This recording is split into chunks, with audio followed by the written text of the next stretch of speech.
But first, with just about 5 weeks to go until the November election, 5 weeks, former President Donald Trump spent the weekend campaigning in several key battleground states and used extreme and dark rhetoric to attack his opponent, Vice President Kamala Harris. He really is. Double down, we're watching if it's possible. Well, I think it's a meltdown. I don't even think you call it double down. When well, I'll let you say what we can play the clips, but again, even Republicans are attacking him, and as Jonathan Lemire said, quietly, they're getting really worried right now. So he reiterated his pledge to go after people who cheat in the election. He said one violent day of policing will end crime in America, and continued to push misinformation about Haitian immigrants in Springfield, Ohio, in addition to some very odd tangents, I guess more of the weave. Take a look. Kamala is mentally impaired. If a Republican did what she did,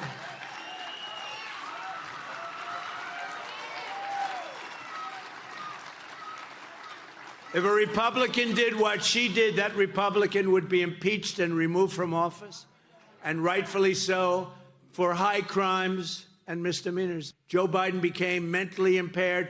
Kamala was born that way. She was born that way. And if you think about it, only a mentally disabled person could have allowed this to happen to our country. Anybody would know this. There's something wrong with Kamala, and I just don't know what it is, but there is definitely something missing. And you know what? Everybody knows it. She's a stupid person. Stupid person. I don't care. I don't care. If they didn't cheat, I wouldn't even be here today. You know why? I wouldn't have to campaign. I'm here only because they cheat, and they cheat in this state, especially in Philadelphia, and I mentioned a couple of the areas, but for the most part, but Philadelphia is out of control. Detroit is out of control. Atlanta is out of control. Places are out of control, because if there was no cheating, if God came down from a high and said, I am going to be your vote tabulator for this election, I would leave this podium right now, because I wouldn't have to speak. We wouldn't have any problem. We have to have a landslide because they cheat so damn much. If we win and when we win, we're going to prosecute people that cheat on this election.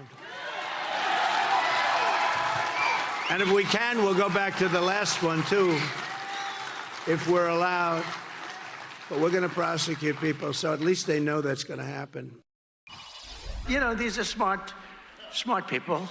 They're not so stupid, but they have to be taught. Now, if you had one really violent day, like a guy like Mike Kelly, put him in charge, Congressman Kelly, put him in charge for one day. Mike, would you say, he's right here, he's a great congressman. Would you say, Mike, that if you were in charge, you would say, oh, please, don't touch them, let them rob your store. All these stores go out of business, right? They don't pay rent, the city doesn't have money. It's a chain of events that's so bad. One rough hour, and I mean real rough, the word will get out and it will end immediately.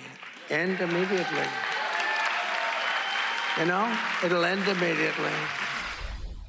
The majority of the school cannot speak English. In Ohio, Springfield, they can't speak English. They're taking over the schools. There's nobody that can speak English. And the mayor's looking for interpreters. Isn't that wonderful? How can this happen? Remember, there's a hat that's made that sells like crazy. Oh, there's a fly. Oh, I wonder where the fly came from.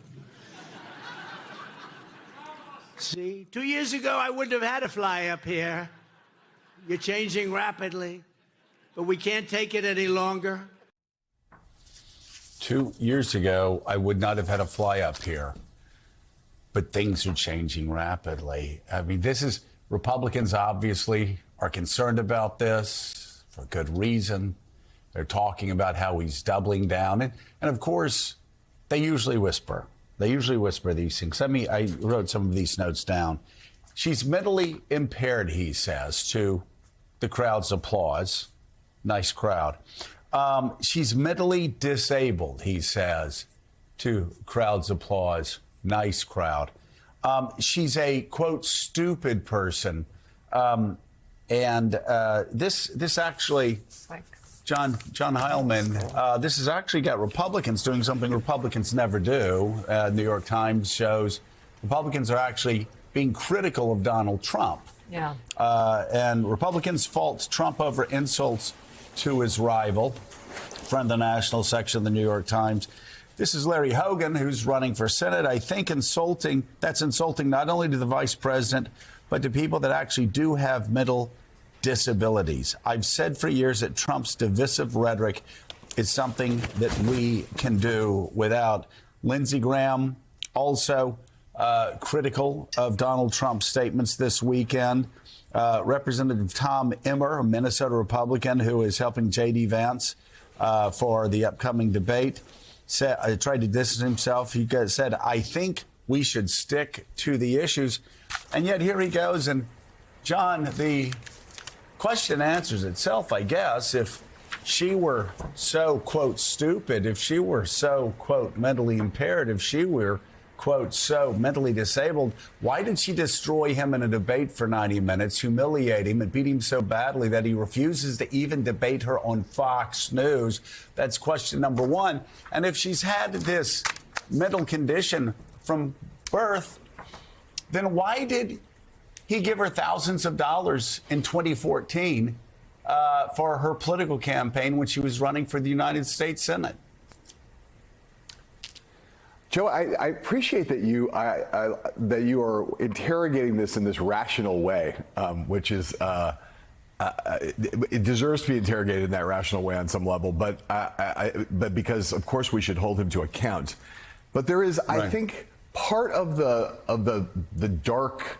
He announced that these speeches are going to be dark, right? He's literally started a couple of them this weekend, I think, Lemire, where he said this is going to be a dark speech, and then he proceeds to uncork the series of these speeches. You put them all together. It requires no particularly sophisticated or subtle decoding to see what kind of the common through line in of all of these speeches, which is they are just extraordinarily racist. Mm-hmm. And they're racist kind of top to bottom. And you just picked out a thing, Joe, that I think fits into that rubric. He says, Joe Biden was turned mentally impaired. But Kamala Harris was mentally impaired from birth.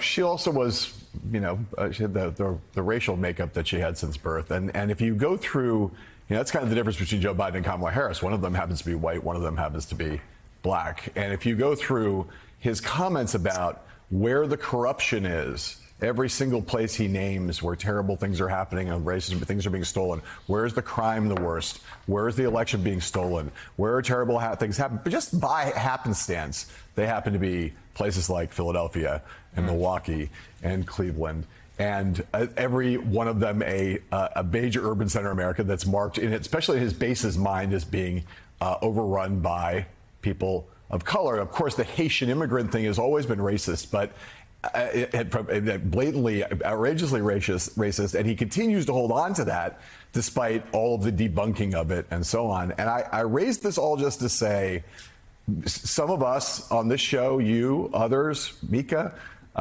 people at this table, worried or foresaw that when Kamala Harris became the nominee that we were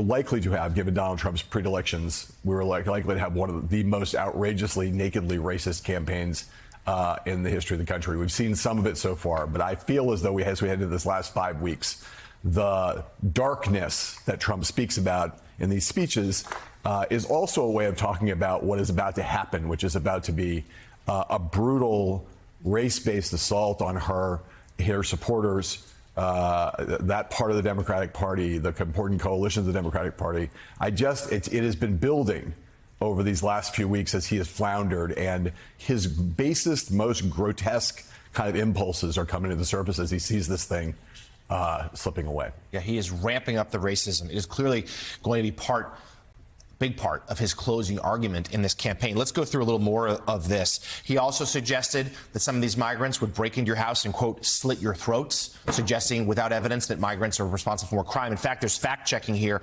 He suggested that the 13,000 migrants who have come in been accused of crimes are all blamed on the Biden administration, when, of course, stats show that many of them came in while he was in office, and also many of them are still in prison.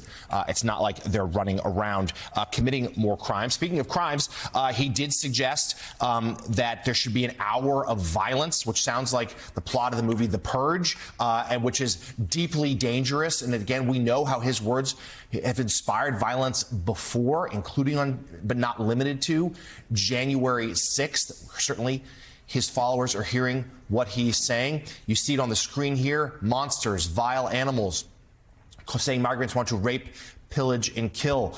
Deeply offensive and dangerous rhetoric there. And of course, as John just and Joe just mentioned, signaling out minority majority cities and suggesting that his opponent was mentally impaired. And also, Caddy, let's not lose sight of this. Once again, calling for his political opponents to be jailed, suggesting that anyone who opposed him in 2016, 2020, 2024, who might be trying to, quote, rig the election, should be prosecuted. This is an extraordinarily dangerous closing argument and vision for America.